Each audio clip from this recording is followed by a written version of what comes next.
Alright, let's do the sound test.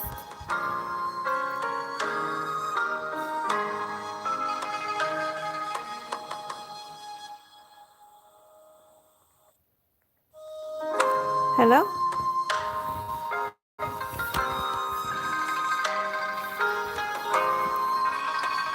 Hello, hello? Alright, perfect. We have sound. Let's continue with Shiny Nikki, chapter 5 from volume 2. As the final note falls, the wind itself seems to slow down to listen, and the cherry blossoms outside the house glimmer in the light as if moved by the haunting melody.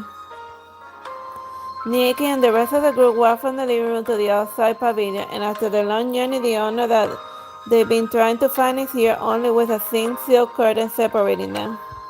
And the man behind the curtain rises from his desk, and his features faintly visible behind the fabric, like the moon waiting to reveal itself on a cloudy sky, and he appears before his visitors.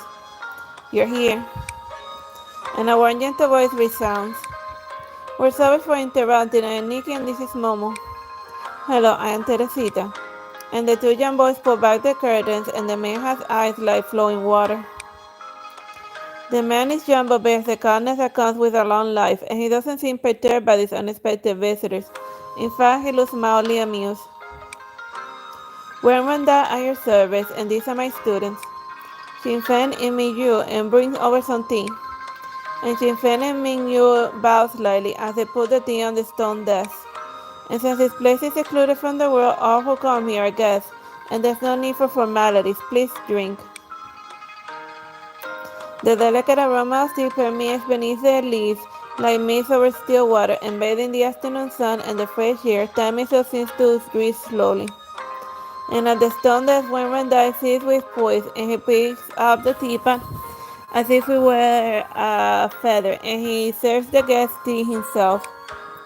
And these leaves were gathered from the West Mountain and stepped on in the first snow melt of spring, fragrant yet wistful. And the man's delicate features are further softened by the mist, to the point where he appears graceful, as is painted in ink. And the simple tranquility that often accompanies tree drinking envelops the mountain abode, with only singing birds in the distance. And despite the thousands of questions on their mind, Nikki and Momo find themselves reluctant to break the silence. Everyone sits cross-legged on the mat, set out on the floor, except Momo, whose paws prove too stubby, and after a few tries he meows in frustration. If only I could get a good angle. And you may sit however you like. And face to face with this reclusive and mysterious man, Shinji's words float to the forefront in Nikki's mind. Even I don't know where he lives or who he truly is. Yet as she sees across her, Nikki couldn't help but feel as if she has walked through the many paths under the trees and stumbled upon a clearing bathed in sunlight. And the mysterious man doesn't even turn away from the questioning gazes of his guest, and his expression showing he is content to go at their pace. And before the man's supposed trustworthiness and the worries build up during the journey fade, and the group decides to speak first. Master Wenwendai, would you happen to know a man by the name of Shinji, who's the leader of the Neverfall Troupe? And he gave us a painting in the near and said his owner is waiting for us. Nikki retrieves the painting and sets it on the desk, but Wenwendai makes no attempt to unroll it. And doubts resurface in Nikki's mind. And could this be the clown hermit? He said, and looks too young. Maybe he's a disciple. And we follow the clues in the painting from the cloud capital, Araka Academy, all the way to the ghost market. And now we're here, and please tell us if you know the person who painted this. It's merely a name I came up with when I used to paint. When you? But the cloud hermit lived several hundred years ago. And the cloud capital Ara committee told us that the paper couldn't be older than a few years, so the painting must be recent. I have lived here a long time, enough to forget just how much time passes. And Momo scratches the back of his head before turning to Nikki. Then may I ask if this painting was done by you, and you entrusted it to King so he will give it to us? That's correct, and I waited a long time for you. And off to the side, Shinfeng speaks up. And we've been sitting here for the whole day, and we are arranged some hints in case you couldn't find us. Hints? Do you mean the other gentleman who was sweeping? He's a student of Master Wenwendai like us. And Nikki remembers the fallen leaves arranged to spell cloud and water split the mountains, and that must have been the old man's hint.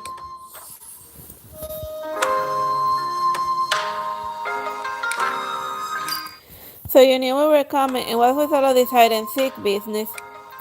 Forgive our secrecy, our master refuge here in the mountain is a closely guarded secret, and many in the cloud capital have tried to find us, but few have succeeded.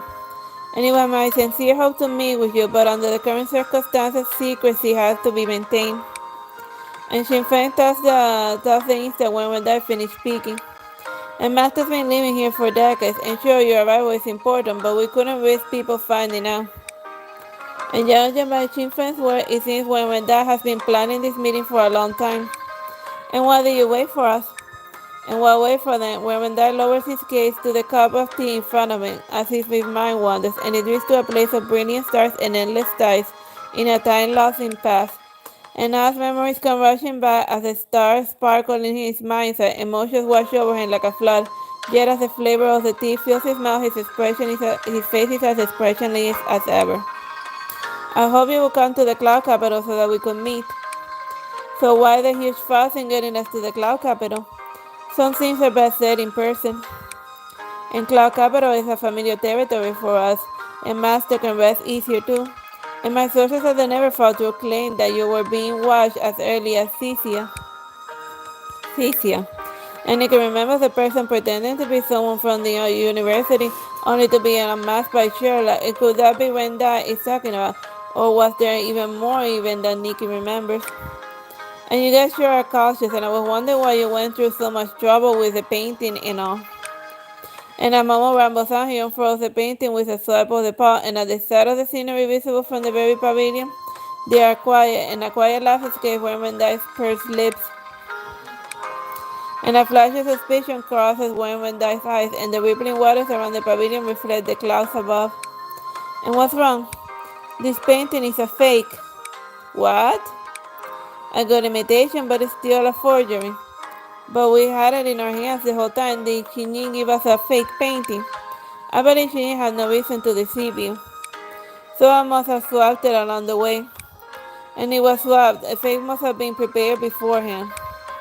And the only people who had access to the painting before the group set off is the Neverfall Troupe. And after this, Remember unrolls the painting and turns his gaze to the scenery outside the pavilion. And has something gone awry? And likewise, Nikki searches her memory for the places and acquaintances along the way, and the artists at the academy, the black at the gold market, and also, now that you mention it, we ran into someone suspicious just now. Suspicious? A lady, and she had too much makeup on, but she had a great figure, long legs, and very pale skin. Taller than Shinji Fed by half a head. Could it be Junia? And this person was wearing a kipao and have a pearl necklace. I think so. And Junia here, and he has been following us. And I remember at the ghost market, Junia seems pretty interested in the Cloud Hermit. He even bid a high price for a painting, and he must have been up to something. And this Junia person might be important, but without knowing his intentions, confronting him seems unwise. And the Neverfall must have leaked it, and Junia may have the real painting since he needed to see it beforehand. The Lengos asked around the theater, what do you think, Master? Go ahead, Sinn Féin, you may accompany our guests to the theater. We should leave the mountains before it gets dark, and you better wear something for the walk a long distance, Nikki. Let's put on something for mountain hiking.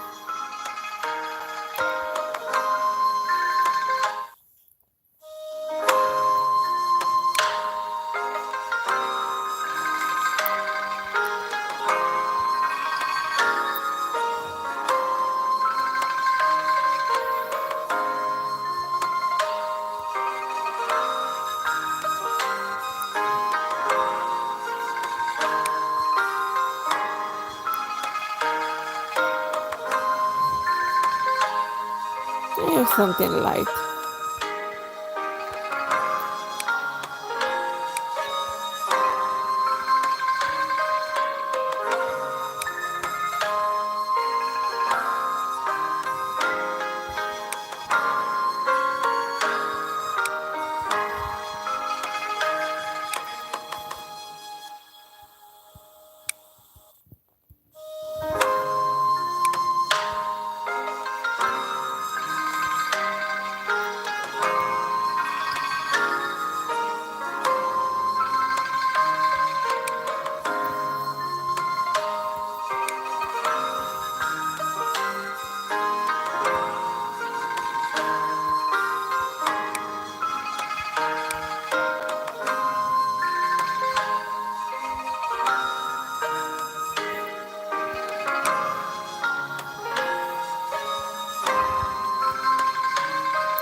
accessories.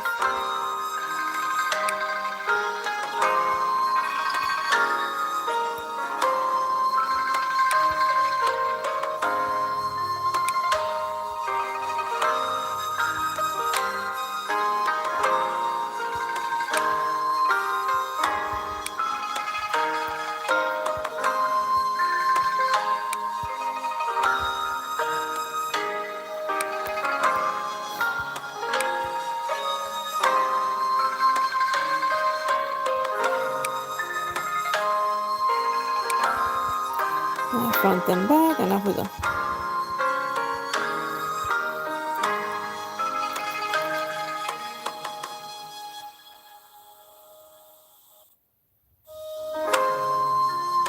I see the causes of the world with my eyes.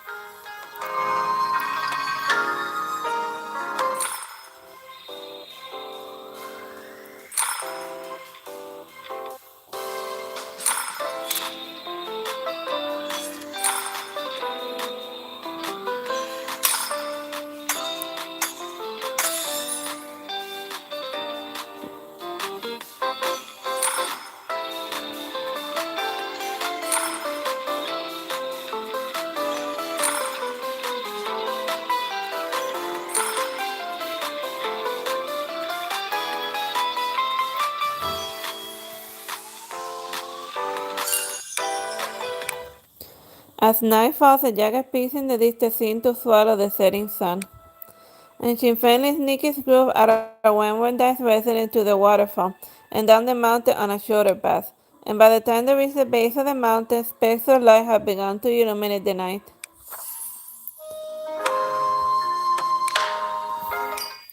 As the sun sets, the lanterns of the door are already lit, and the tall leaves of his buildings peek out over the high walls, and it shadows like an animal burying its fangs in Wenjiang Street and the royal palace in the distance. Not far from the door hangs Xinyi's massive poster, and humming a light tune, Junyang strolls past the door. And before entering the villa, he hides what looks like a scroll behind his back. This is a Neverfall Troupe's headquarters in Cloud Capital, and a stand theater is at the front of the compound, while the villa behind the houses the actual Troupe. And long halls wind between the different houses and leading back to the main villa and the conference room within. And a solitary wind chimes hangs in the doorway before the villa and moving in the evening breeze. And as Junior walks in front of the villa, he runs into Shinji, who has just come out. Boss? Afraid that about my exposed screw at his back, Junior's hand clenches tighter around it as he gives a polite nod. Is it done? And without breaking a stride, Shinji motions for Junior to follow. Of course. And dressed out, Shinji moves quickly through the halls, and his earrings swaying. And meanwhile, the pair of heels behind him clang loudly on the floor as Junior keeps up with him. And as he realizes Shinji is headed to the makeup room, Junior's distresses become hard to hide. The room is empty, and there's still time before the next performance, and Shinji starts applying makeup for his next act. According to my investigation, the Cloud Hermit resides behind a waterfall in the West Mountain. You follow them then? Only for a short while. And with one hand he picks up the lipstick on the dresser to make his lips redder. And the scroll in his other hand is snatched away, and Junior loses his balance, and a bright red streak goes from his lips to the corner of his mouth. And Nine, with the scroll in hand, is already at Kijin's side. Disrespectful, Brad, and you had the audacity to steal? And Junior approaches the mirror to remove the excess lipstick, and having forgotten about the scroll. And who's doing the stealing, and what do we have here? And Nine slowly unravels the scroll in front of Shinji. As it unfolds, the scenery of when dies hidden above almost leaks out from the paper. What should you call a thief? This is mine. It's clearly a painting from the Clown Hermit. As Yuna defends himself, he meets Shinji's aloof gaze and stops himself, and a moment later his usual smile returns. Boss? Shinji doesn't speak. He appraises the painting for a few moments and then has Nine roll it up again. I knew you liked the painting, so I came up with a plan to hold on to it. Junior plucks the eyebrow pencil from Shinji's hand to give his boss a sharp eyebrows and a few more lines. It enhances Shinji's feature and hides what displeasure might have been there. But don't worry, boss, and I had someone from the Academy paint an exact replica for them, and they found the place with it, so it didn't even matter. You even had it forged, and someone's been planning this for a while. Shut up, you. Shush. And the wind outside the villa dies down, and the wind shines in the entry falls silent. And in the distant back street, the first light of the cloud capital paints several figures as shadowy silhouettes. Are those deities coming back to cause trouble again? And she gently unfolds a fan, like lifting an invisible net, and then he turns to Junian. When the next performance starts going, we to receive our customers in the alley. Understood, I'll get ready.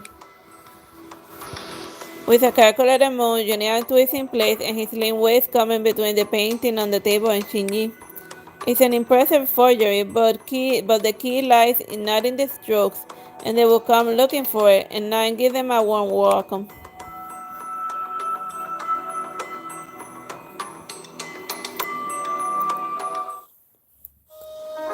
This one has a required item, a black purse, so I guess I have to like build the outfit around the purse.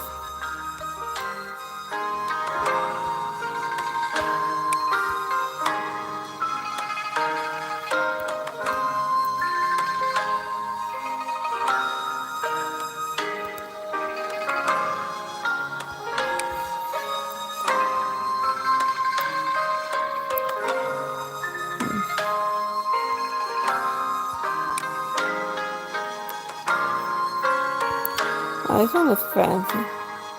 I'm gonna go with this one.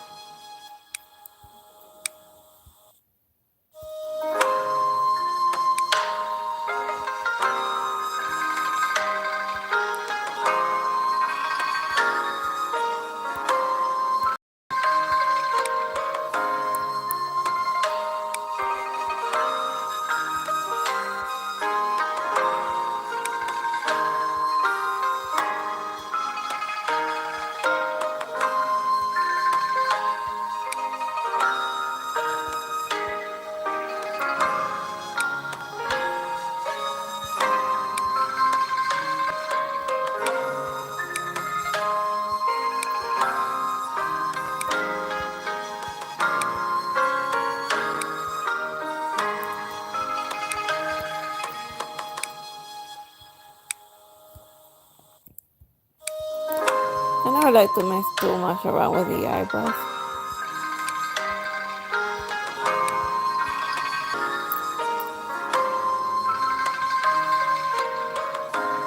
Alright, now for the rest of the accessories.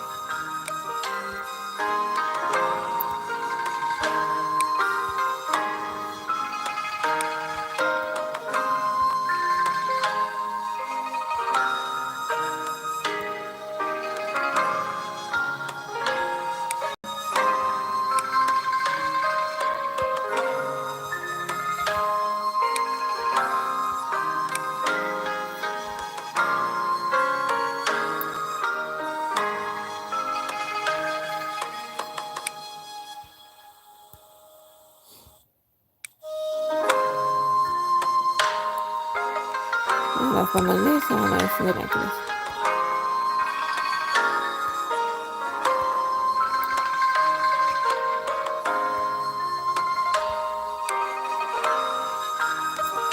Now front and back, and off we go.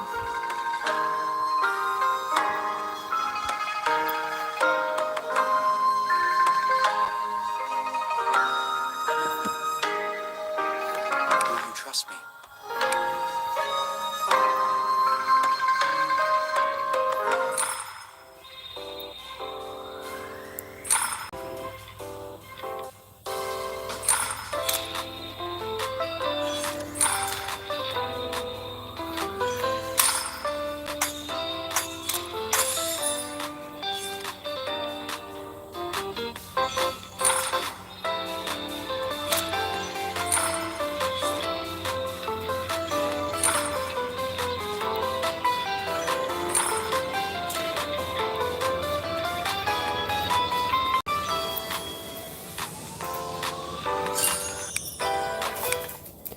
The lanterns at the door fail to illuminate the dark, winding back street. And ever since the truth settled in cloud capital, they have been watchful eyes prowling the hot alleyways. And Nikki on her way there has only just left the West Mountain.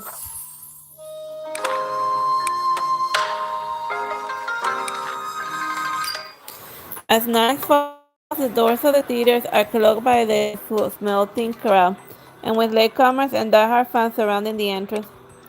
And the cold emptiness of the theater door is gone, as even the night seems to be submerged by bustling activity. And on the other side of the wall, the noise of the scene buzzing the drums can already be heard. Excuse me, can we still go in? Latecomers wait over there, and we'll let you in soon. And with this crowd, we'll never get through. And this place might have some back doors, and we need to find a spot with fewer people. And to the walls of the buildings are surrounded by onlookers. The nearby forest is completely deserted. And are you looking for a way into the theater? And a youth appears from amidst the crowd. And you're Nikki, we've seen this person before. I'm Nine, I work here, and we met some time ago. You're with the Neverfall troupe. Yes, and I heard your voices from among the crowd, and I wanted to see what the fuss was about. I'm impressed you could hear our voices through all of the noise. You're too kind, my ears are sharper than most. It's Shinjin here, and we have business with him. Our leader is on stage right now, and how about I take you to the villa until he's done? Alright. The villa in the back of the theater is nowhere near as lively as the stage in front, and like an oasis of quiet amid the noise. And Shinji's melodious voice drifts in front as Nine guides them to the drawing room.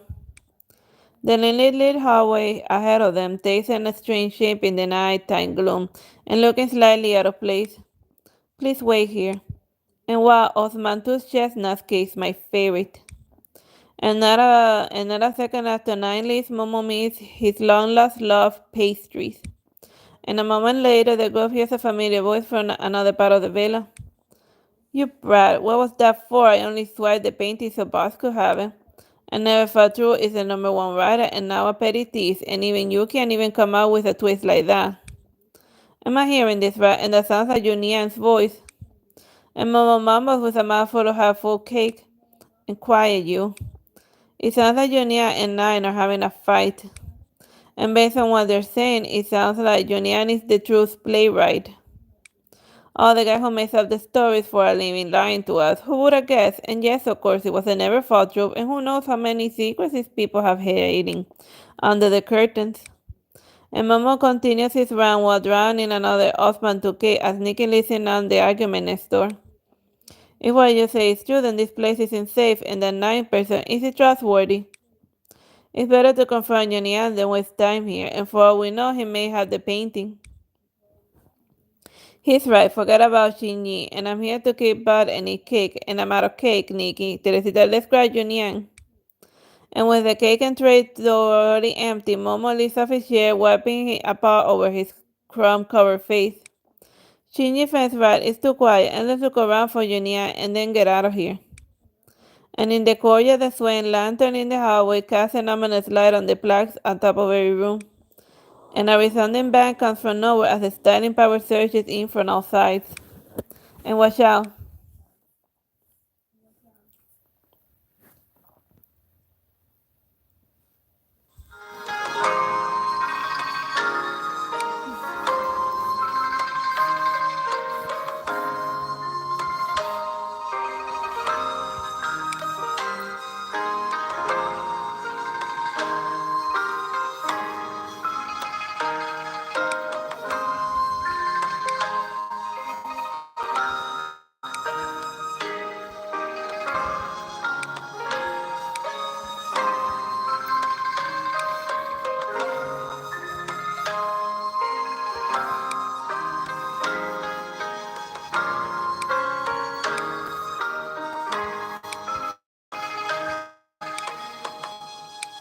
Like a fun yellow rose.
Right, front and back.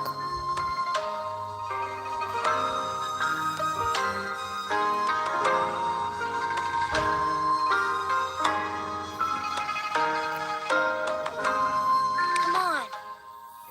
I'll present you with the most beautiful dream.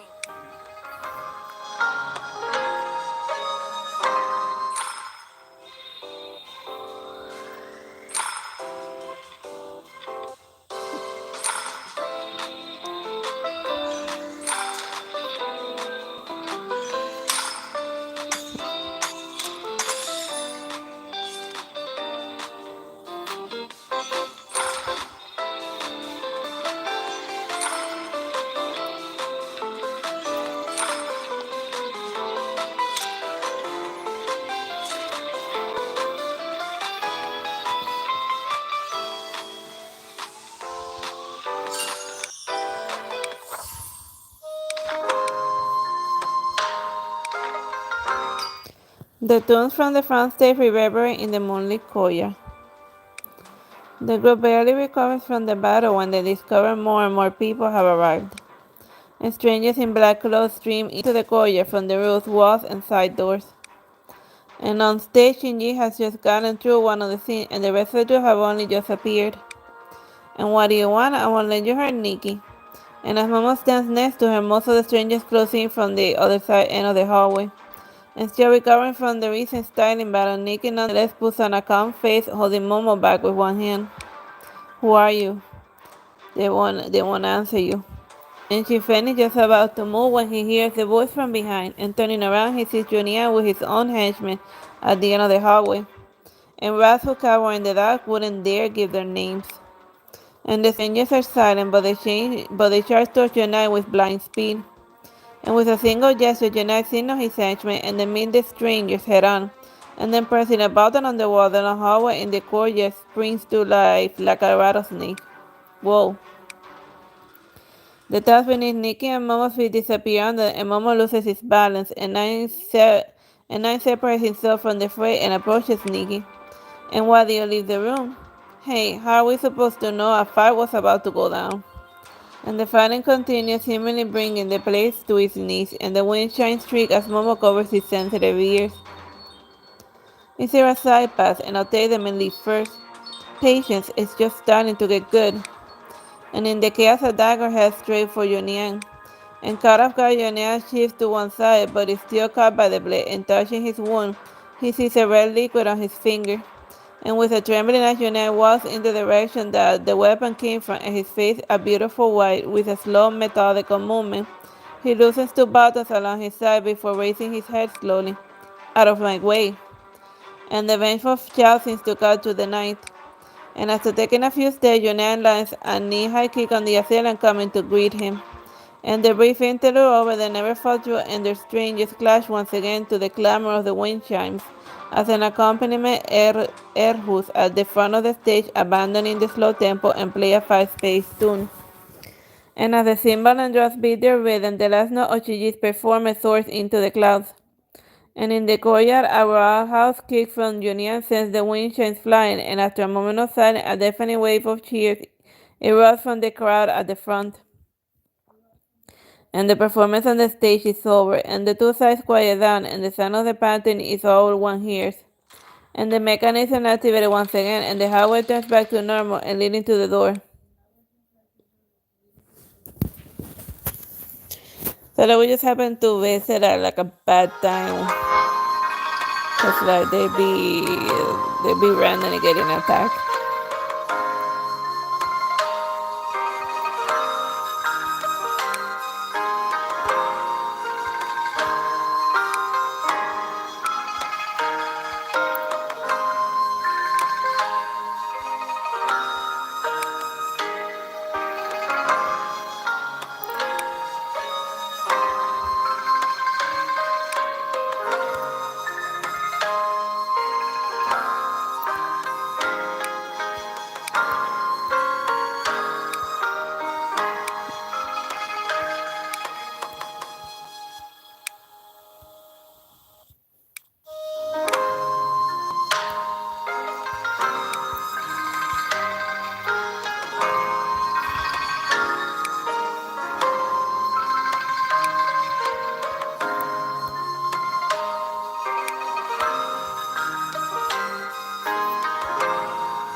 button on this bag.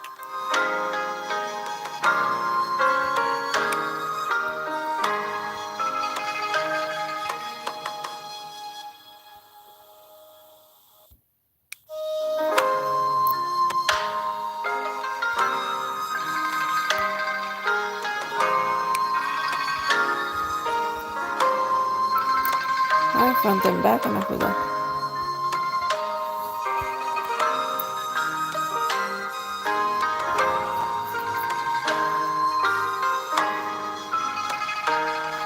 Every battle I'm in, victory is the only outcome.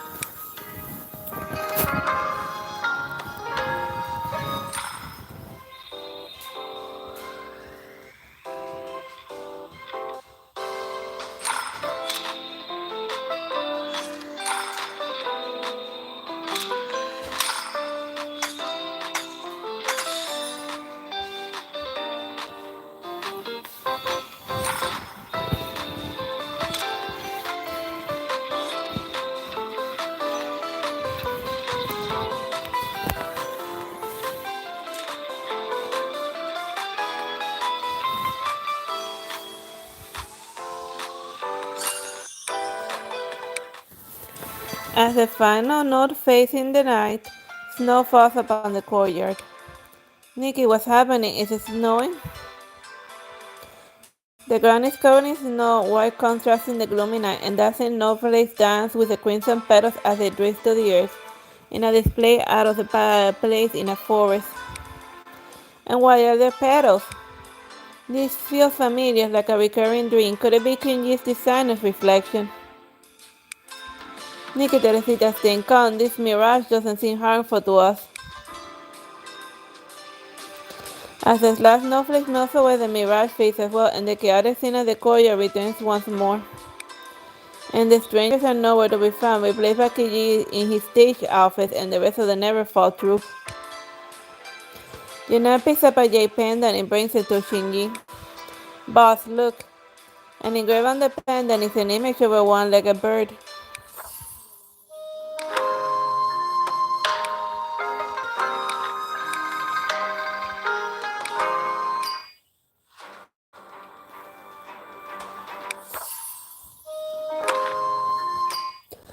A distant bell reverberates in the ensuing silence, signaling the end of the day, and the lanterns in the compass sway idly. And Nikki and the girls stand in the courtyard, and the moon and the night appear above the walls of the compound. Come. And Yonea waves them over, and his sachet form moves towards the brightest lantern where the rest of the troops are gathered. And as night leads Nikki past each lantern in the direction of the truth, the lights go out one by one. And what's with the spooky lights? And in the glowing dark, Momo's grip on Nikki's hand light tightens, and as the last lantern goes out, Jonia pulls on a switch on the wall. Be careful. Ah. The trapdoor under them disappears suddenly, sending the group sliding down a steep slope. And the sudden fall knocks the wind out of Nikki, and several seconds later, they land in a secret passage. Teresita, Mo, Chinfei, where are you? And nine lights a lamp, which the faces around them.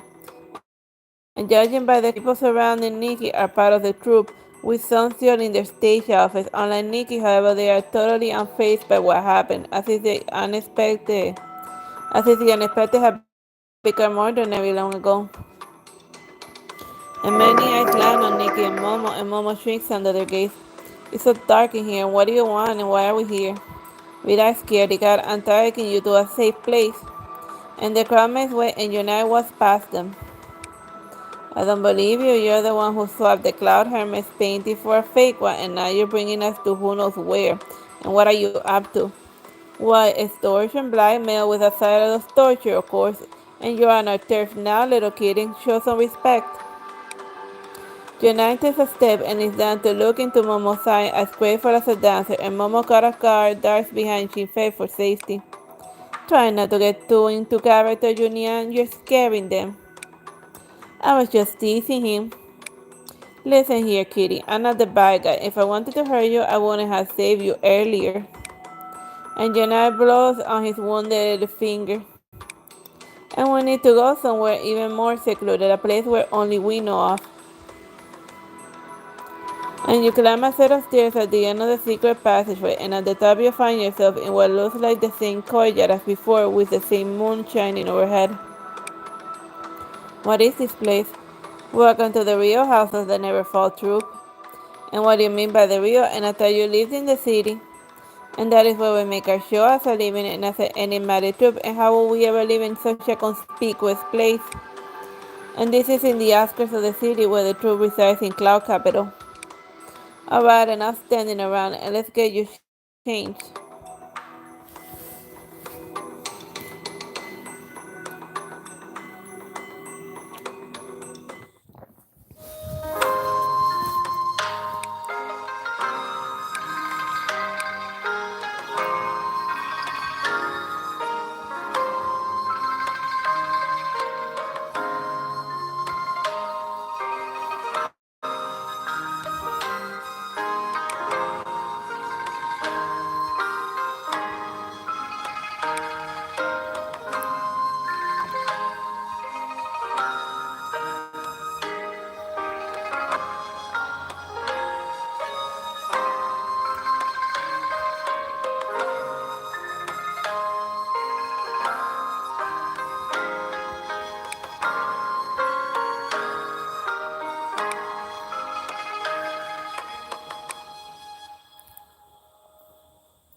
It's a fun looking outfit.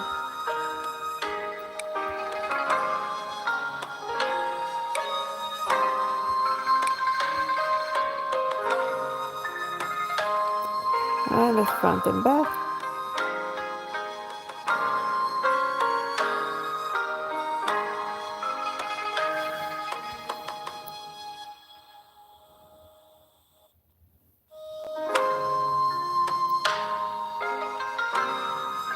This time I'll change the ruined future.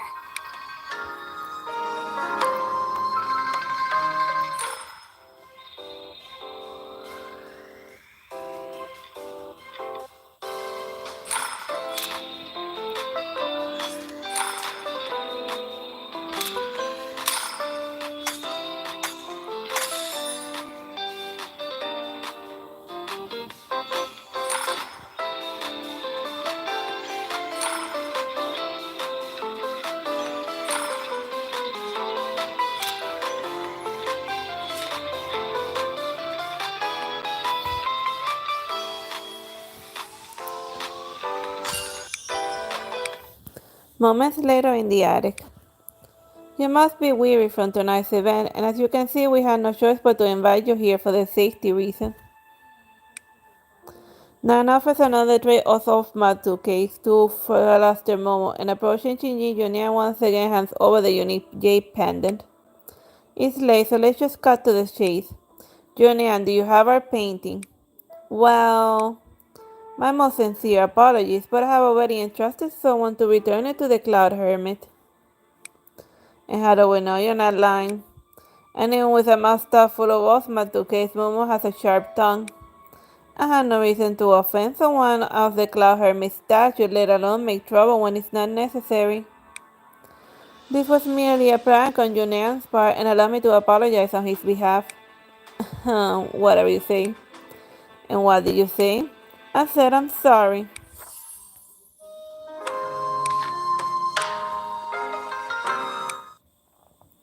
Silence and Bella Sevilla as the moon shines after a few rounds of tea and pastry, and Unite speaks again. Alright, I saw the painting, but it's not very often a masterpiece from Claude Hermé comes along after all. Now that the boss has returned to his rightful owner, we can call it a day. And Unite flips his ear and taps on his collarbone with one finger. And call it a day, we almost got attacked back there. Hey, don't go blaming everything on me now. They came to us at their own free will, just like you did. And who are those people? They are thugs that linger in the streets and alleyways, and they aren't even worth the dirt on my shoes. They're also an intelligence organization, and before the Neverfall Troupe came to prominence, we ran crowd capital. And now they watch us day and night waiting to strike. And I cast a glass on Shinji, who is running a finger over the jade pendant with an animal that bears a striking resemblance to a three-legged crow etched on it. The creature on the pendant is a crest, a three-legged crow with two legs cut off. The policy of the current Emperor of the Cloud and his ministers have met resistance from the rich and powerful in this court. And Shinji smoothed his outfit before continuing. The recluse you met today was none other than the Cloud Capital's minister. And a slight twitch registered on Shin Fen's face, but he says nothing. The Cloud Hermit is the Cloud Capital's minister, who is also when dying the person we're looking for. No, the person looking for us. I can't even keep it straight. I remember Yun Ya and Min Xiao calling on their tutor, Minister Wen Ren. And I can't speak much of my master's affair, but there are people after him, and that's for sure. Those stars were their lapdogs, and look at the defaced bird on the painting, on the pendant, and then destroying the symbols of clouds, and I bet you can call it a quart of squabbles, but at worst, it's treason. Simply put, you and I, the minister, and even the emperor share a common enemy. And Nine leads toward Shinji and whispers in his ear. Minister Wende has received the painting and invites you to his mountain abode, and he will know more than I am. And I unite, and please be sure our guests out. And in the dark night, when Wenda is summoned to the palace as urgent business, the moonlight palace stands silently under the black sky, and the red and black eaves lend it an air of grandeur. And the floor in the south has been getting worse, and many of our forces live elsewhere, and while still there are floods in the north. Were it a regular flood, we will have ways of stopping it, but it's not on the same scale as the one that's strongly near, and will require aid from the neighboring nations. But now our troops are growing, and problems always follow in the wake of disaster, and my teacher, I shall need your help then. There is one matter, and with the abnormal phases of the moon, and there was a landslide nearby town, and access to the area is blocked, and our surveillance devices have stopped working. Yet they are not easily destroyed, and we can rule out the possibility of sabotage. Your Majesty, Bayanta rests upon the rift, and to lose surveillance over a place so important worries me. Could this be the cause of the flood, and what else do you have to share? I'm not sure, and we should wait and see unless we alert our would-be traitors. Agarento Sefrendai speaks. Scouts have reported an attack on the Neverfall Troupe and by the Cancun, but it was easily repelled. Understood, and you may leave. See, the vipers grow restless in their den, and before we alert them, I should know their faces. And aside from Bayantown, the Cancun are becoming more active in the capital, and unrest is one thing, but dissent is another. And no matter what, Cloud Capital should remain secure. Meanwhile, outside the palace, casting a long shadow, the guards exit the palace grounds, and an errant breeze lifts its sleeve, revealing a black bracer, which is a blackbird with two of its three legs removed, and the creature stands on one foot.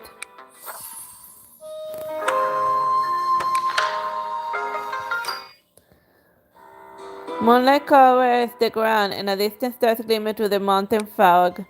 And at dawn, the tofu stand is closed, accompanied by Jonia and Nine. Nikki and the group return to the base of the West Mountain. It's closer this way, and I think we should use the other path. Excuse me, but I'm the one who's been here during the day, and Brad should stick to what they know. You were using someone else's track, following someone, and taking a shortcut at two different things. And Yonah rolls his eyes and stomps with his heels, and a thin layer of mist around his ankles.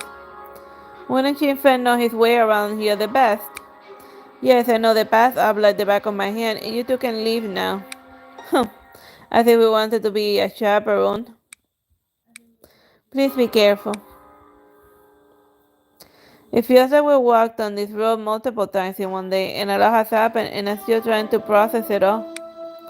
And we at least are safe, and the painting is back where it belongs.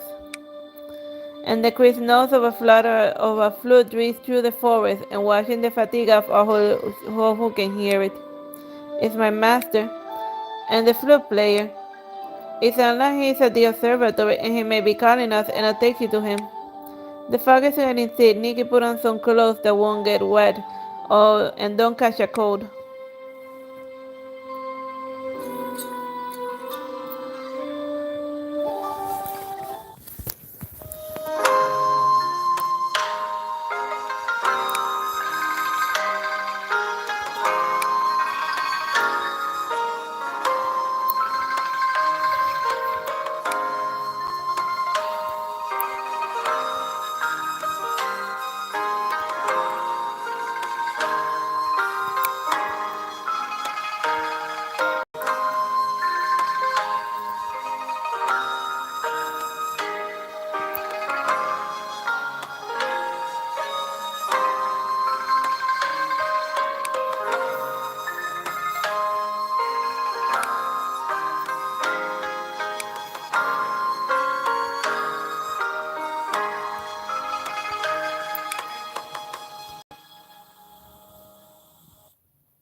Not a fun raincoat to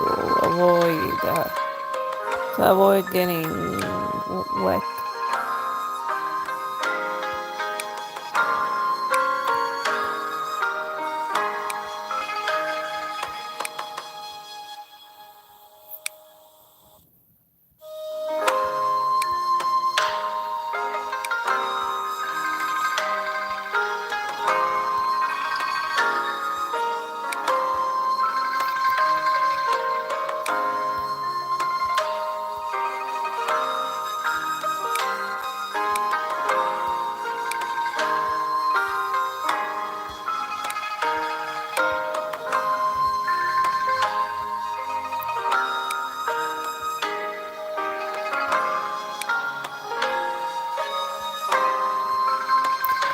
That's your front and back, and I feel.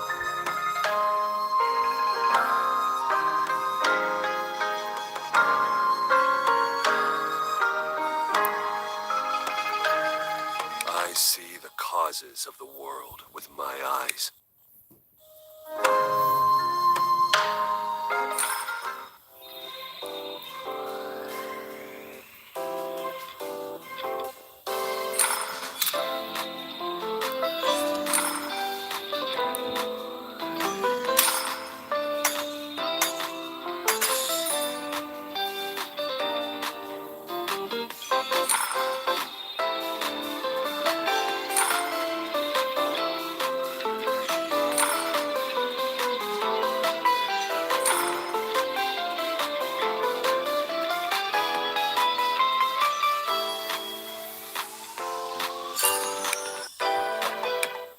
Following the notes, the group walks on a secluded path, and as the wood continues to stretch out before them, and the fog grows denser, and after a long trek they reach the top, and the last of the fog dissipates, and the scenery appears once more.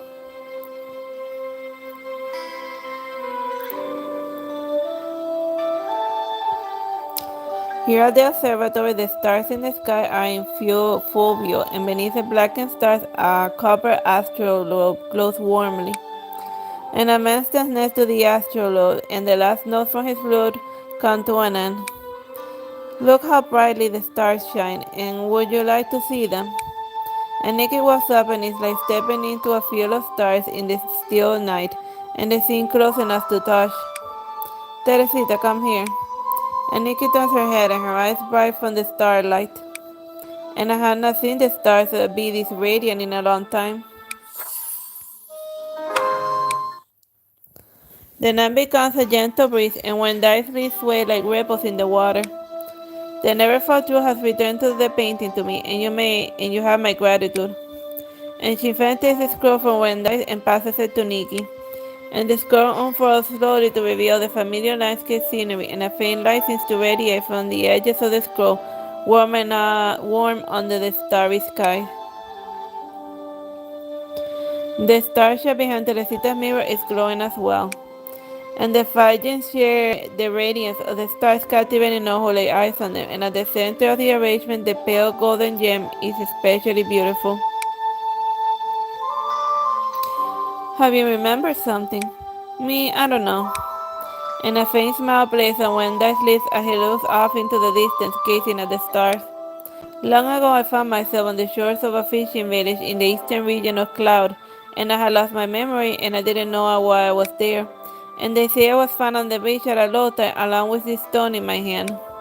And when Wendy retrieves an exquisite golden seal from his lip and flipping it over, a golden gem can be seen within it.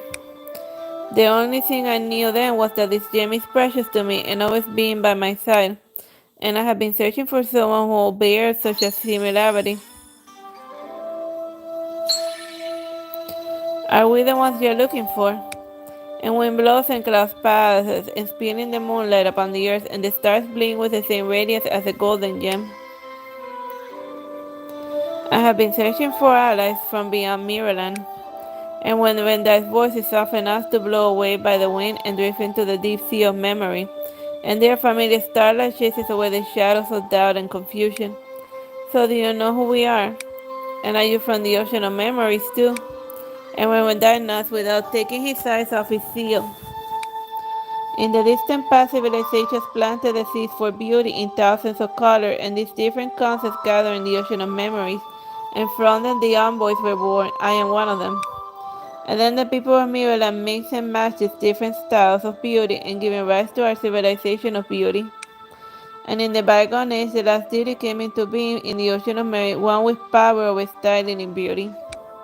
And what a god of styling and beauty, and you mean Teresita? And what do you mean the last deity of a bygone age? You must have been to Cecia's Design Academy, and these ancient texts preserved there are the records of Mirrorland's cultural styling. And the text also speaks of a storm that ravaged the ocean of memory and a war of the gods. Fell rain, but the fire was nowhere to be found. And it seems you are aware of this too, and it was the end of an era, and the ocean of memory went through an irrevocable change, and I apologize, and even my memories are not clear on the matters. And before the war of the gods, the last deity to be born in the ocean of memory was Teresita. No, that is inaccurate. That deity had fallen. And when that pauses, as if wounded by his words, and he quickly regained his composure and acts like nothing had happened. Perhaps the fallen deity entrusted part of his soul to Teresita, and in this way it came back to life, so to speak. And when that drifts off again, and when moves his hair in the direction of the bamboo forest, and the thing starts swaying in the wind like a verdant wave, and the wind seems to recall the hidden memories of the heart of the ark, and answering the sea's murmur as a pale light shines through between the sea and the sky, and the tide speed in verse both in grand and silent. And Leonie has said that it was time to wake up, and someone will wake you and bring you to the moment when the stars meet again. And could when that be one of these stars?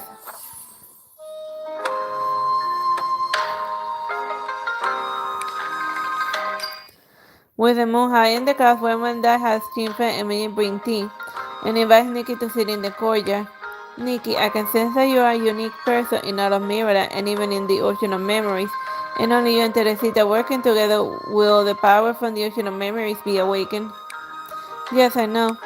And since the incident at Nenerio City, you have held back the power of the abyss, and the ocean of memory has regained some of its power, and with it, some of my memories as well. And memories such as my such as my time in Starstream Islet. Starstream Islet, Dodora's poco displays. Starstream Islet is deep in the ocean of memory and is hidden oasis bound by water where the very stars meet. Dodora says she used to live in the Starstream Islet along with a few allies. So you and Dodora are both envoys like the statue we saw in Cisia Design Academy. And you sure don't look anything like the statue or Dodora. And we were born of different beauties in different times, and the lady born after the five of us is the only being capable of freely winning the power of beauty. And when that closes his eye and lifts his head towards the stars, pondering something, and it is then that a shooting star flies across the sky from the east, and fading as quickly as it arrived. The stars are aligned, and would you like to see it, the place where you once lived? Starstream Island. Yes.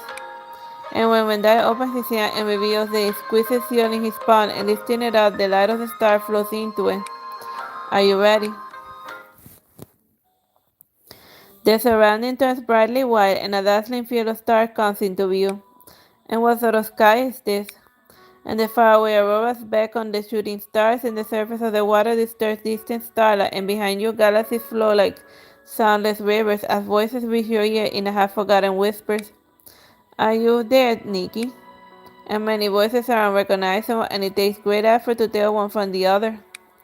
And look how brightly the stars shine, and would you like to see them? And the gentle breeze brings familiar tidings. And another flash of light, and the wind turns violent, and the clouds shudder as if about to fall. And calm seas turn into rough waves and a terrible storm, and you see the Dora silhouette in the chaos, and thunder and lightning crash as the tsunami strikes you. The memory causes pain to strike at the back of your head, and you only open your eyes when it fades, and when you do, the starry sky of Maryland fills your vision. And you're right, Teresita. And the stars in your memory, and do you see them? I did, and I saw you, Dora, and that storm. And another run of pain assaults you at the start of the storm, and could it be related to the war of the gods? And was the storm the war of the gods, and what reason would gods have to fight among themselves? And when I slowly shake his hand, something tells me this war is tied to the destiny of Mirrorland, and the answer is in the stars, and we need to look for them together. And many events have transpired since my arrival in Mirrorland, and Cloud Empire did not always enjoy such peace. And generations after generation, this observation has witnessed its nations prosper and decline. And Mirrorland's proximity to the ocean of memories lends its beauty and prosperity, though it is closer to the abyss. There will always be those who covet this power, and the disaster in it may just be the beginning. You're saying there will be more disasters in Mirrorland? And when that hesitates and then continues, the information I have is limited, and I only know that someone has been watching you since Cisia, and that worries me. And my recent stargazing has also revealed some oddities with the moon, like ghastly lights through swaying leaves. And I don't understand. I guess Pelbula from Bloodborne is acting up. And when there smiles and a warm compassion on his face, sun and moon, day and night, some say that fate is written in the orbits of the star, and I have some reservations about the belief, but it is better to try and grasp the unknown than be unaware. And master means that say that the moon looks strange in the southern region of Cloud Empire and is unusually an ill omen, and there will be trouble in Pigeon Kingdom. If disaster should strike, its effects will surely affect more than just Cloud and Pigeon. Nikki, Teresita, I know you are in the mission and that we are alike. And my tiny Mirrorland has made me care for its people, and I would like to protect them, and not just the denizens of Cloud. And Nikki is deeply moved by his word. Mirrorland is a land of beauty, and Teresita and Momona will do our best to protect it and prevent its decline. And no matter what difficulties lie ahead, Nikki and I will overcome them together. And when I open his palm and offers the seal in his hand, please take this. Isn't it important to you? And the Dora gave us something related to the gem as well. In the past, you can use it to summon my power at any time. Now, I see now it doesn't work as it used to. And a silent laugh plays in when Dice lips. It would aid you.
Those fun.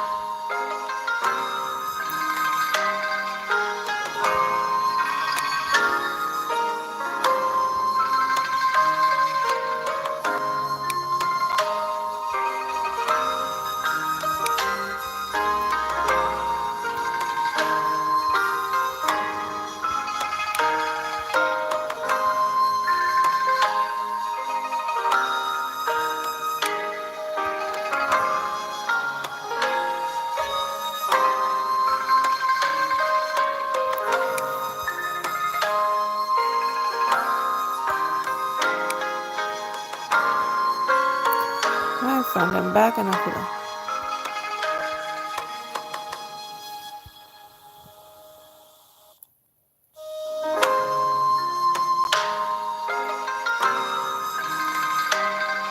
Will you trust me?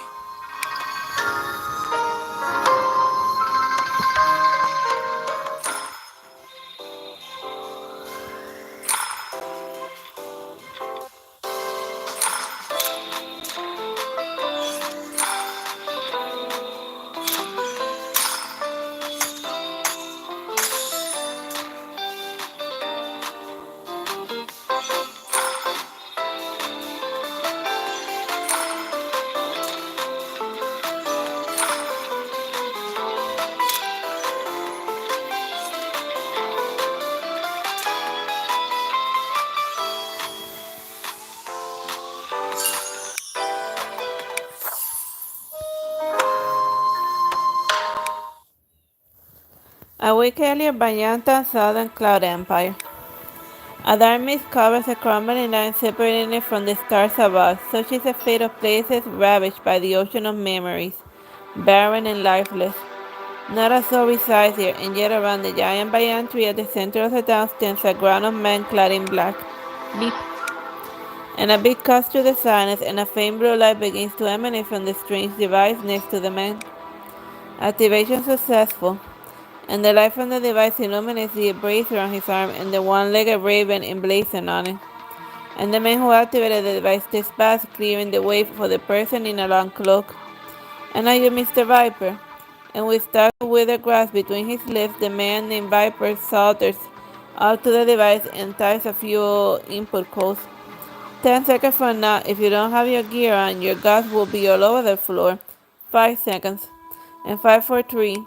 And the kangaroos become pale and reach for a bus, and after a round of fun, they attach the same metal plates and trailing wires to the back of their necks.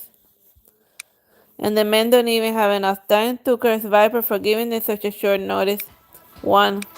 And as the countdown ends, the thunder echoes from a distant slope, and a deluge of sand and stone tumbles into the foothill in a landslide. And at the same time, the mist covers the night sky in torn two, and as a blue crescent moon appears. But it's not normal. And at the signal of the pale visage of the night sky, the Cajon finds himself beyond words. The Mercury sure has done it, and it's just as you say, Mr. Viper. Changing the moon is something we never dream of. And Viper spits out the stark grass he's been chewing on and squints at the man and then waves his hand. Without drawing from the town's residual enemy, it wouldn't have been possible to tamper with the gravitational field. And what's next is up to you. And yes, please tell Mr. Mercury that we will have Bayanta locked down tight. And until your work is done, no one will get past the Cajon. And of course, with Mr. Viper's barrier technology, anyone who shows up won't even know the way in. And rest assured, sir, we'll put on quite the show in Cloud Capital and draw the eyes of our enemy there. And with their attentions on the city, no one will get in the way of your plans. And Viper narrows his eyes at the Cajon's promises and then disappears into the night. And in the distance, the ominous blue moon hangs in the sky, and its cold light as sharp as a blade.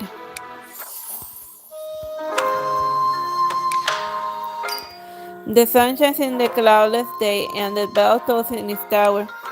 The weather's great today, and the sun feels so nice on my fur, and I could just nap the entire day. And it has been 3 days since the conversation with Remendai at the observatory. And Remendai has been talking a lot with the Emperor, and Nikki has only caught a glimpse of him. And we should go on a hike on a day like this, and Cloud Capital is great, getting boring anyway, and less. And a breeze blows past, and Momo pauses. And what is it, Momo? Did you catch a cold? It smells good, and the scent came from Chango restaurant. And Momo does his hand as if he's held by the nose. And Nikki, I really want to have roast duck again, and let's go to Chango restaurant. And as usual, people wait in front of the Chango restaurant, and eyes brimming with desire, and Momo is at the end of the line. Momo, Teresita, I want to go to Pigeon. Do you want to see Ophelia again? Is it this because of what Brenda said about the moon in the south? Yeah, a little bit of both, I suppose. And truth be told, I've been thinking about going back there since Teresita woke up in the art to check up on Ophelia and the original crystal. And I feel like I've been going along with the flow ever since I came to Mirrorland. And we've been searching high and low for a way to save Mirrorland, but we rarely set out on our own. And maybe to keep Mirrorland from being swallowed by the ocean of memories, we have to first find out why it's happening. And Nikki touches a snowflake necklace, and memories of a creep underneath the church of the glory rushing back. And the original crystal was born in Pigeon Forest and is the source of the else's glory, and as the light of the original crystal wanes, so too will Mirrorland be perched in precipice of an annihilation. But whether we begin to figure out why this annihilation business is happening in the first place, the original crystal and the Pigeon Forest, and I'm not sure myself, but on Mirrorland they are connected to the ocean of memories. Half an hour later, and perfect, there's still a few left, and no one standing between them and me. And Momo starts gorging himself in seconds after sitting down. Tasty, shredded cucumber, please. Is one plate enough, and how about some spicy noodles to go with it? And Nikki looks her up and finds a familiar face. Nisha, what are you doing here? A friend of mine asked me to give you a letter, and I was just about to find you, but here you are. And Giselle hands over a letter filled with a neat handwriting and a small square seal stamp on the corner. A letter from when Ren died, and a new minister Ren died from the days at the Imperial Wardrobe Bureau, so I met with him when I came back, and he told me that you visited the West Mountain a few days ago, and asked that I deliver this for him. And what does it say, Nikki? And Momo asked his mouth full of roast duck. And it says the men who attacked the Neverfall through that night were part of an organization that called Cajon, and they are operating Cloud Capital and have been at odds with the Emperor and the Troupe since the beginning. And recently they've been doing business with Mercury Group, and the leader showed up in the South Cloud and is now near the Pigeon Forest. Then let's go take a look in the Pigeon Forest, Nikki. And you said you wanted to go. Nikki, Teresita, I shall accompany you. And the Encounter with the Nature Society also discovered some lunar anomalies in the area, and I'd like to check it out. And Nikki seems to remember when Rendai's words a few days ago about the lunar anomalies in the South Cloud, and now the same thing is happening in Pigeon. And could they be there for the same reason? And I will live in the Cloud Capital soon, Nikki. And Momo nonchalant words breaks Nikki's train of thoughts. Anyway, good to eat in the Pigeon Forest, and pigeons maybe. Sure, if you don't mind eating them raw. Then let's decide on a time to set off. And what Teresita said, get change your clothes and then eat this duck, Nikki.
Vamos a ver otros baby.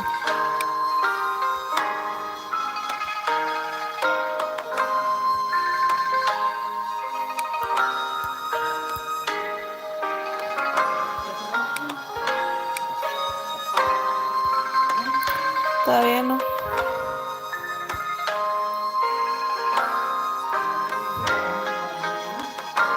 Okay. Come on. I'll present you with the most beautiful dream.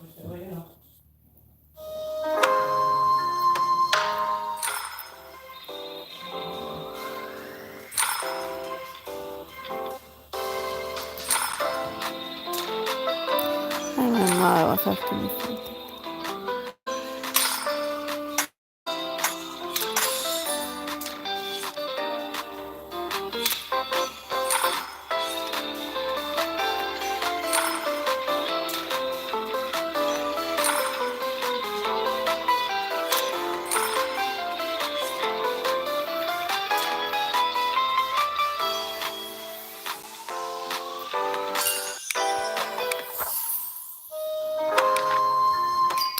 The afternoon in Cloud Capital is lovely with an even brighter, hotter sun.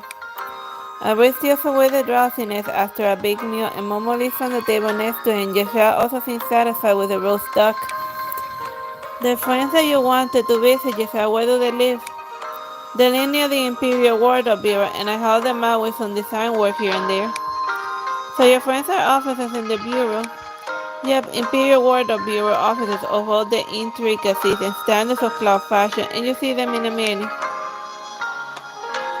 And just around the corner of Wenyan Street is only a short walk along the palace walls to the Bureau, and every ancient brick under their feet seems to tell its own story. And it smells so nice, and it's coming from there. And a fragrance lingers in the shadow corner of the palace wall, and a cool breeze sets a multicolored fabric swaying in the wind. It looks like everyone's hard at work. And the sound of the needlework comes from inside the house, and looking in, Giselle sees the embroideries at their feet, and Secretary Giselle, and one of the embroiderers calls her name, and the entire group stands up. And Lady Bye said you were coming to see us, but we didn't expect you so soon. And before she could even move, Nikki finds herself surrounded by the girls. And what a cute kitty you have, even cuter ears. And what a gorgeous hair color, Secretary Giselle. Is she a friend of yours? Hello, I'm Nikki. Ahem. Another embroiderer comes out from another house, and the crowd makes way for her. And you're here early, Giselle. And yes, I ran into a few friends in Cloud Capital, so I brought them along. Hello, I hope we're not interrupting.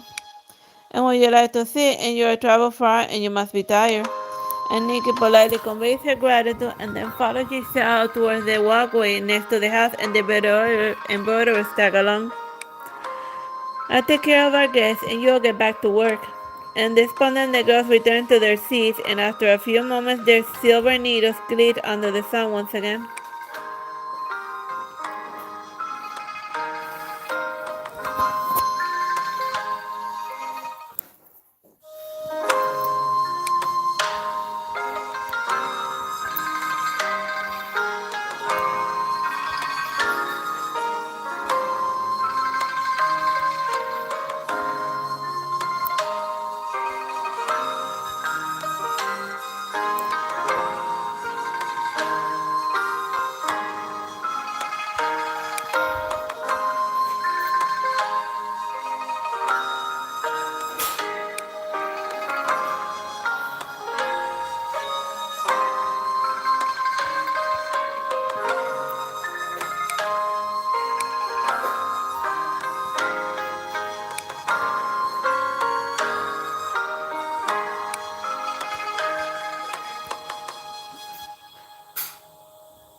There's a clothing that like somebody who's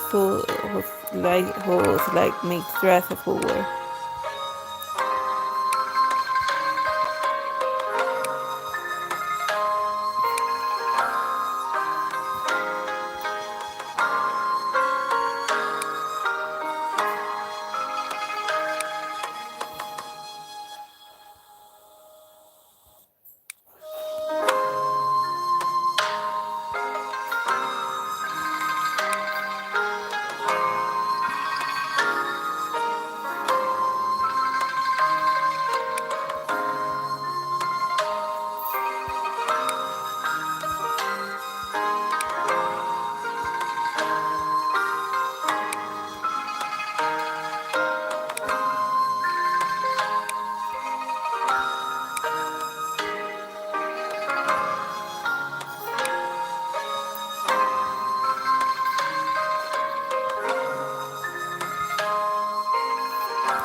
And our little demon plushie, because why the hell not?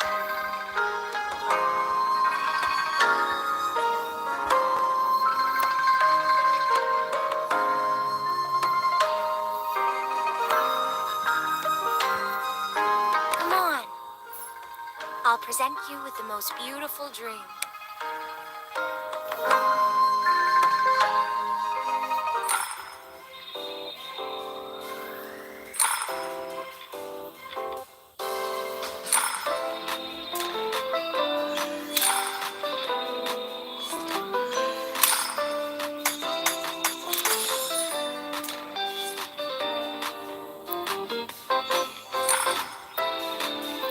Oh, like the little alien has species.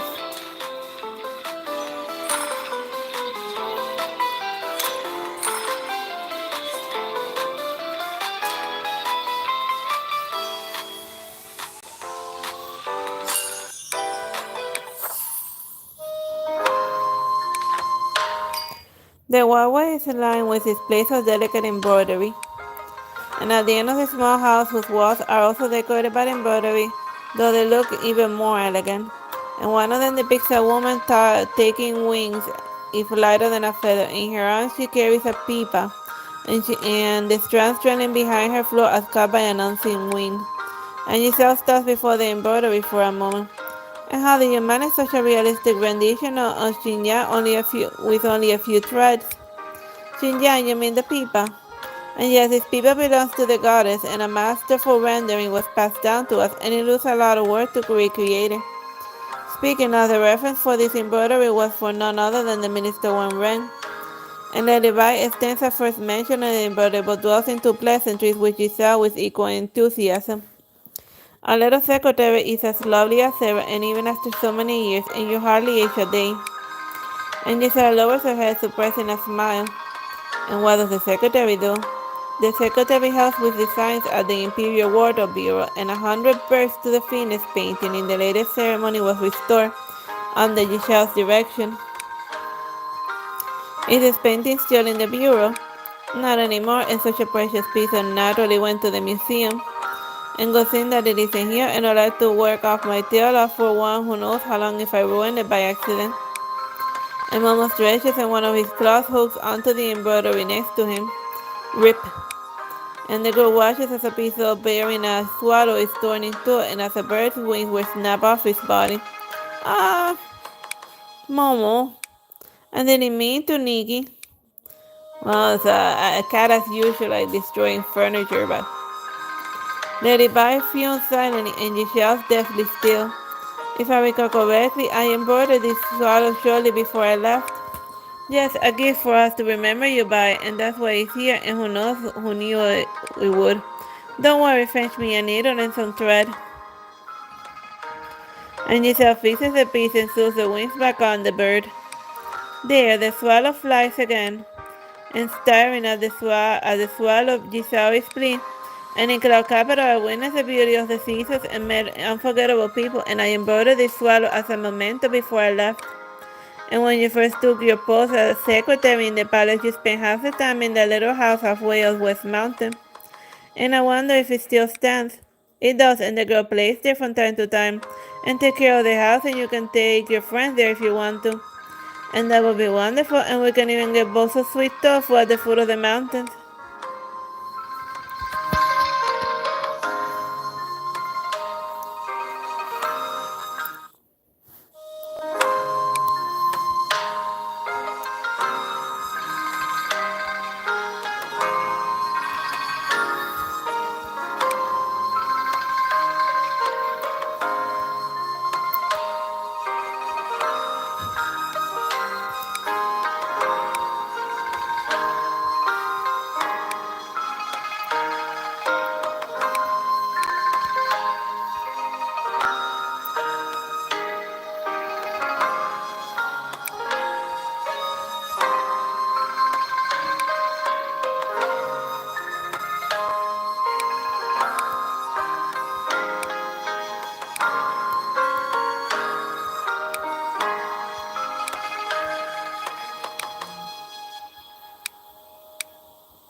Ah, let's show front and back and I forgot.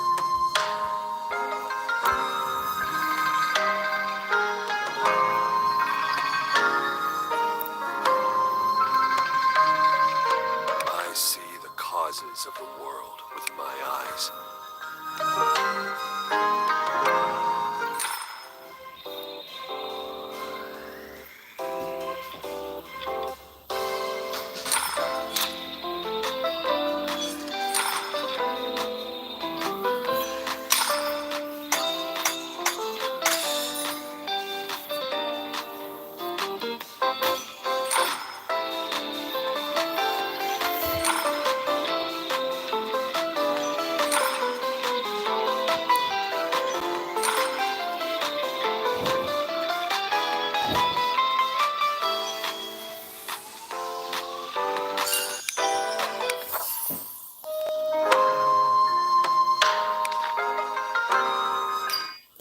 Nikki and the others arrive at the West Mountain to find it covered in a mist as usual, enshrouding the stars.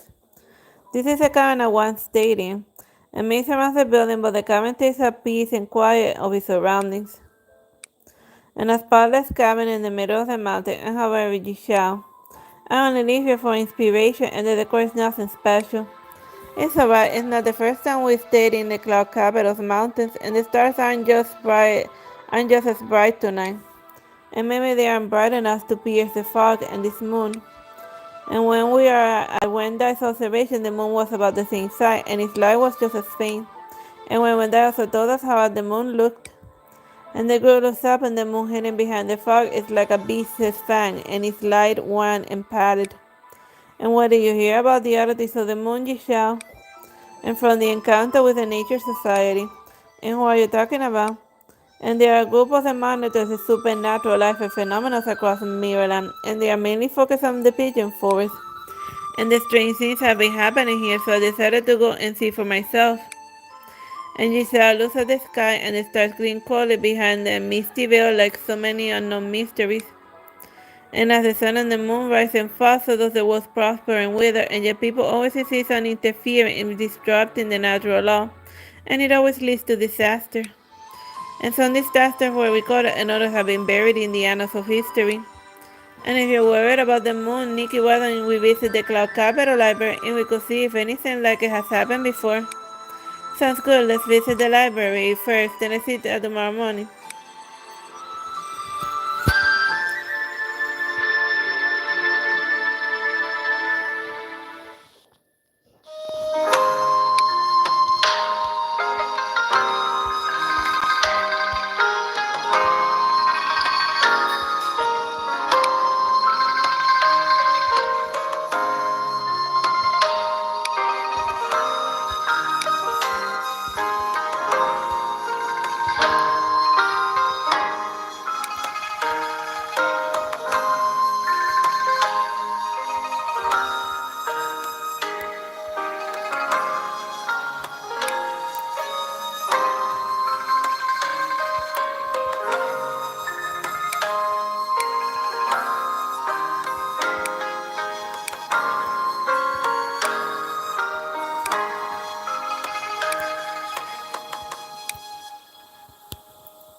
Let's go front and back and I forgot.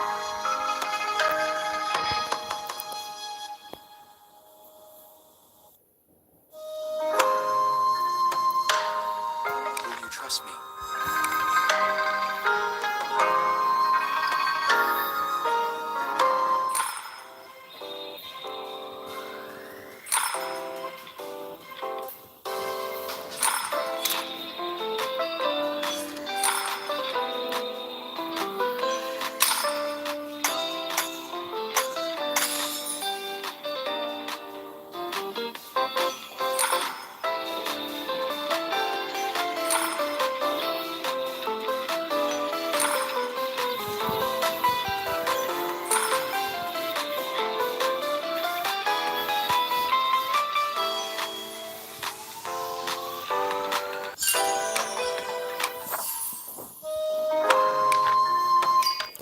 The Cloud Capital University Library. And as the sound of the bell, students stream out of their classrooms like schools of impatient fish. And Nikki and Giselle are already in the library's reading room, which is open to the public and good for some peace and quiet. The pendulum chandeliers in the lobby cast a soft light, completing the quiet sound of turning pages. Astronomy, geography, history, and where should we start? And Nikki, look at this. And Momo wears the Wilderness Survival Handbook in his hand, and Nikki. And if you're headed for the wilds, and I recommend nature documentaries over the data books in here. Chinya-san, and are you here to study? Yep, I had nothing to do after class, so I thought I'd read a book or two. Shinja-san, and this is Chisa, and my Teresita's my friend. And we're looking for books that talk about the order of the world, but have no idea where to start. Any keywords? Moon phases and calamities, to be exact. And pale blood, too. And she just turns and starts to search on the computer, jotting down a few index numbers. Come with me. This is where the library keeps its special collection, and they're all older and in bad shape, so be careful while reading. And the special collections are in a big sleeper, and you shall lend you a steady arm like a gentleman. I overheard Momo saying that you were headed for the pigeon forest, and we're taking a look at the moon, and we heard that it's been a bit weird lately. Must be the work of the men's school. Have you been to the pigeon forest, Shalom? Not yet, but Tang Hooper has been waiting to go on an adventure there, so I've done my research. And pigeon forest has some spectacular sights, and it's said to be nothing like cloud, and it'll be a sight to see. A sight to see with Tang Hooper and all that, and you two seem very close. And Shinyalo tilts his head slightly at Momo's words, but soon returns to his search. And the dynamics of the moon worship, not this one. And I lived in the cloud a long time and seen many things, but abnormalities in the faces of the moon are a first for me. Yes, history has few recollections of this phenomena, and I did a quick research and only returned one result. And she now does back and forth between the rows and plus one of the books off the shelves. And the book talks about the place called the Evening Sea, Evernight Sea, and rumored to be the domain of the water elves, and the title difference is staggering, and the moon also takes on strange appearances. And the Evernight Sea, and it's at the northernmost edge of the ocean, and then just painted as a cursed water with unending storms on the unendless night. And Shinyano flips the book up and skims the pages. And it says here that about the Evernight Sea, a crescent moon is always there, though storms rage across rolling waters, and her line shines eternal, and no other sources of light inhibits the sky. Yikes, no wonder people say it's cursed. And those who have ventured close to the Evernight Sea reported seeing a massive maelstrom, and according to them, only endless darkness awaits at the bottom. Could it be related to the strangeness of the moon? Speaking of which, the tides are related to it, and the ancients said that the tides rise and fall as the moon waxes and wanes, and that is to say, the ocean ebbs and flows by the gravity of the moon. But I don't see any connections between the Evernight Sea and our moon, and it's quite far from Pigeon Forest after all. Ding, don't sell phone ships. And it's Hoopo, and I asked her to look at the wilderness survival books, and I might come in handy for your expedition in the Pigeon Forest, Nikki. And thank you, Shanlong, and thanks Hoopo for me. Don't mention it, and it's the least I can do. And Shinyano gazes his lips from the phone as a bashful smile makes its way across onto his face.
said I looked big.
Right front and back and I should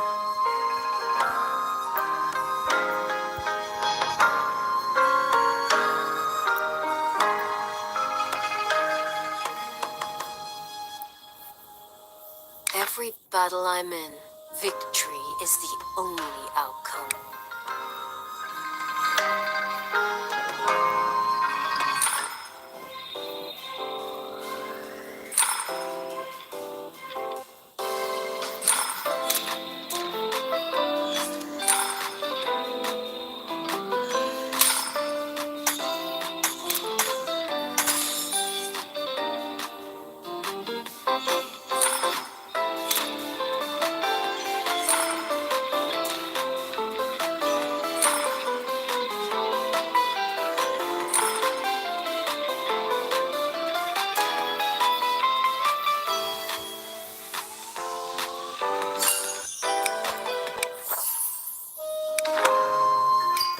On the arc, Aeon is focused on the instrument and doesn't notice Marina walking in. Brother, when can I visit Maryland to have some fun again? Marina twirls her skateboard and tosses Aeon's jacket. Not right now, and you'll get your chance later. And a trace of worry is on Aeon's face, and his words were not as stern as usual. And the instruments show that gravitational anomalies have been appearing in several places in Maryland. Judging by the past experience, these aren't signs of an impending calamity, but tampering of an artificial nature. And what are you saying, brother?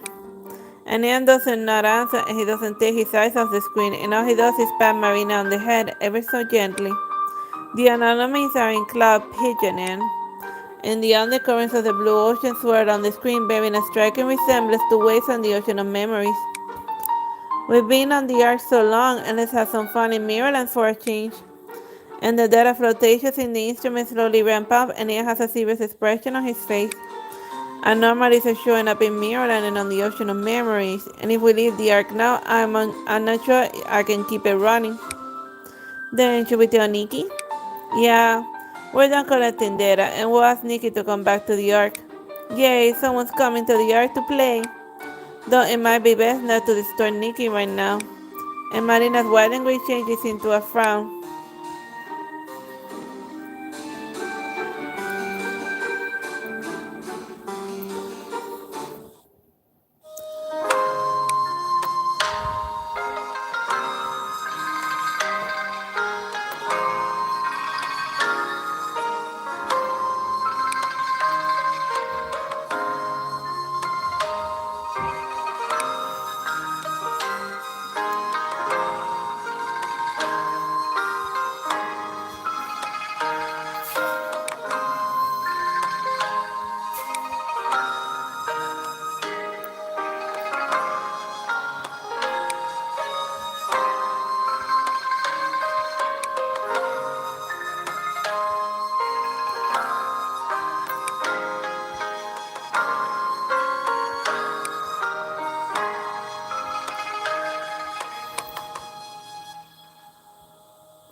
pictures front and back, and off we go.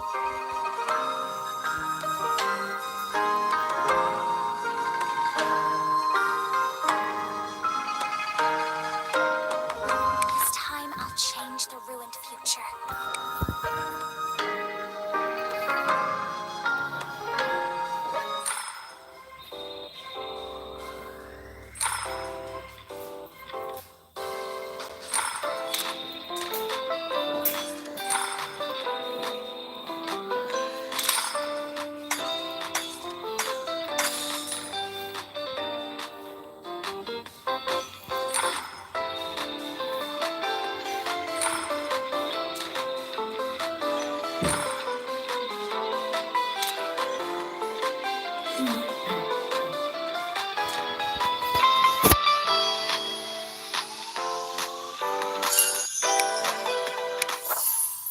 Alright, that was the last starting of the day for chapter 5. Next time I screen shining Nikki, we're gonna be going to volume 2, chapter 6. I hope you have fun watching. Please give a like and subscribe. Bye bye and God bless.